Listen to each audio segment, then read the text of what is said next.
George Kontos is nice enough to join us. You know him from the San Francisco Giants. You know him from your TV. And you know him from whenever he's nice enough to hop on with Damon and Ratto. And we always appreciate your time. George, how are you, man? I'm good, fellas. How about yourself? We're doing very, very well, although I got to tell you, boy, Aaron Judge left an awful lot to be desired in Giants fans. And look, you know, maybe he was never coming here, and maybe he did play the hometown team perfectly to get more money out of the Yankees and all of that. But this is, look, I like Mitch Haniger, but that ain't going to get it done because we know who the Dodgers are, and my God, look who the Padres are becoming. So this whole being patient, letting the market come back to us, that's got to stop for the San Francisco Giants, and it feels like that they have sidled up way too much to the perception that they're the Buffalo Bills of free agency. Well, you know, I'll tell you what I've been reading, at least, a lot of executives and reporters have been saying that the Giants and Farhan have been very, very bullish on a lot of these guys. It's just kind of unfortunate that we're drawing the short ends of these sticks. And, you know, the Haniger signing, I think he's a great player, but he's a much better player if he's hitting with Judge in the lineup as well. You know, he's not the guy that's going to bring the thump by himself and change that lineup. And in regards to Judge, I think I know him. He and I were teammates in 2018 very briefly. He's a really good dude, and I think his market just developed kind of the way that we all thought it was going to. He's the best available player with the season that he had. We all knew that the Yankees probably had a little bit of a leg up in the race doing what he's done in their uniform, and I think that they played their cards really well. I don't think that Judge really kind of pinned anybody against each other. I think everyone just knew that the price was going to be up there somewhere, and I think what the Yankees did was kind of smart. They set a low ball offer in that 8-300, knowing that was going to get surpassed, and I think Judge gave them the benefit of the doubt to say, hey, look, this is my best offer. If you guys can match it, I would love to come back to be a Yankee, even though I think deep down in his heart, the child in him, the 8-year-old, would have loved to be in the Bay Area and wearing our home creams and having, Richie Aurelia talk to him and court him to be a Giant. That guy's going to be the next captain of the New York Yankees. So I think for him, obviously, it was a dream situation. It's unfortunate that we just kind of came up a little bit short in that one, but I think it was to no lack of effort on all of the people involved on our Giants end. If it's not a lack of effort, does the fact that the San Diego Padres have positioned themselves as the team most willing to overpay for whatever they want create a far more difficult situation for the Giants than their own ability or inability to close? I think that does. When you have the Dodgers obviously are the Dodgers. We know how good they are and how good they're going to continue to be. The Padres have come out and they've shown. I mean, 10 for 400. That's what I think the offer for him was, I believe, right? That was a huge deal that he turned down, and their willingness to spend, I think, is definitely going to be lighting a fire under everybody in the front office's rear ends. Just because it's no longer, you know, the Dodgers atop. They have a $900 million infield now there in San Diego playing at Petco Park. So they've definitely made some moves, and I think that there is definitely urgency for sure from the fans. And I know that we've all been talking about it, and I've been reading everything the fans have been tweeting, but the fans want the Giants to be competitive. The team has been competitive for a long time. They've had superstars to get behind and buy jerseys. And, you know, Brandon Crawford's there on the last year of his deal, and you have Logan Webb, who's up and coming and who's established himself. But who other people's jerseys, you know, do you see nowadays? And I think that haven't been playing, at least for our teams.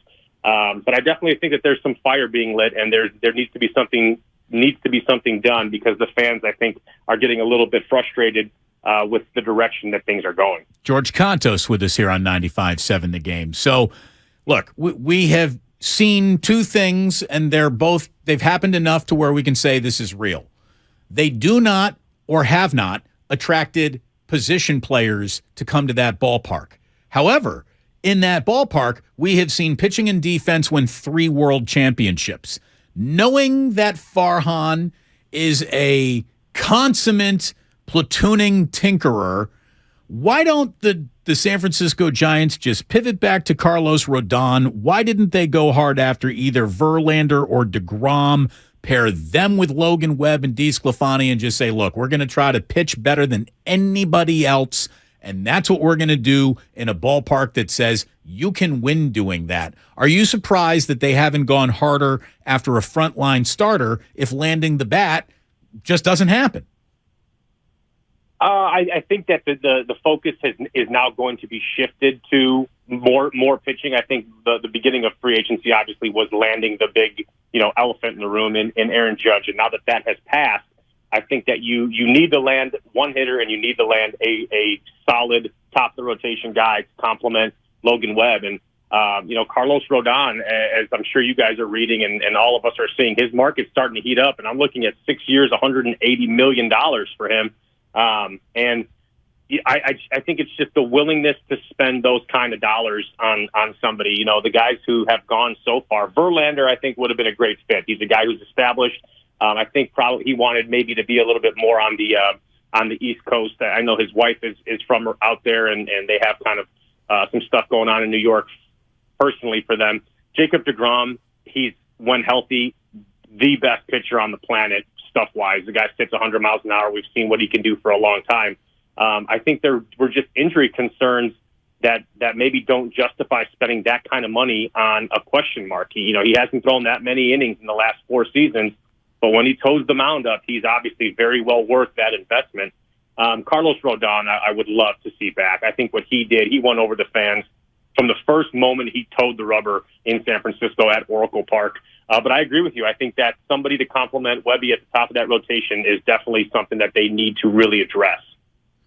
Are the Giants now positioned as a team that has to overpay to get anybody? I mean, if the rumors about Carlos Correa, just as an example, are in the $400 million range, do the Giants have to come in north of that to get him to take them seriously? Or is there a point at which they're going to get what they're going to get?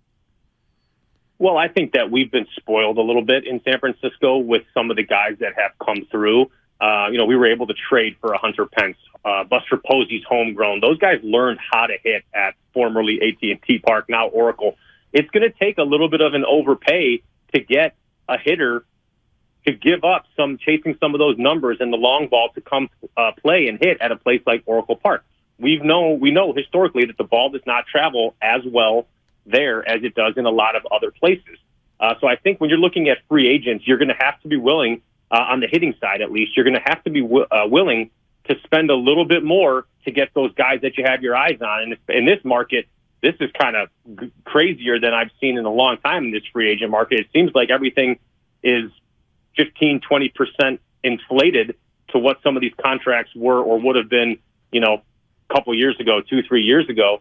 And it's just supply and demand. When that's what the market calls for, being a hitter at a place like Oracle Park and being somebody like the Giants who are going to court a hitter, you're going to have to be willing to overpay a little bit to get the guy that you had your eyes set on. Talking some free agency with George Kontos. Let's wrap up with this. If you were a free agent right now, what would attract you most to playing for the San Francisco Giants?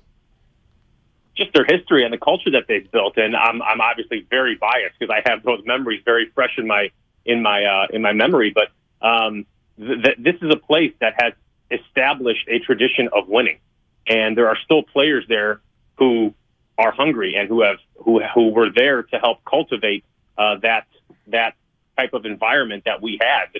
A lot of the guys on the back end side of things are still remembering what that was like. When you're thinking about the San Francisco Giants, you're thinking about a team that won 107 games a couple years ago. That was very close. That has a young gun pitching staff that can do very well. You have a closer who's electric.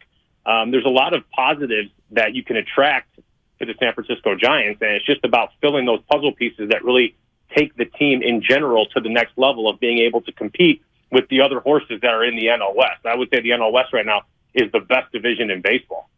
George, it's always a pleasure to talk to you, man. We appreciate your time. Wishing you and your whole family a very happy holidays. Thank you, guys. Great to chat with you, and same to you.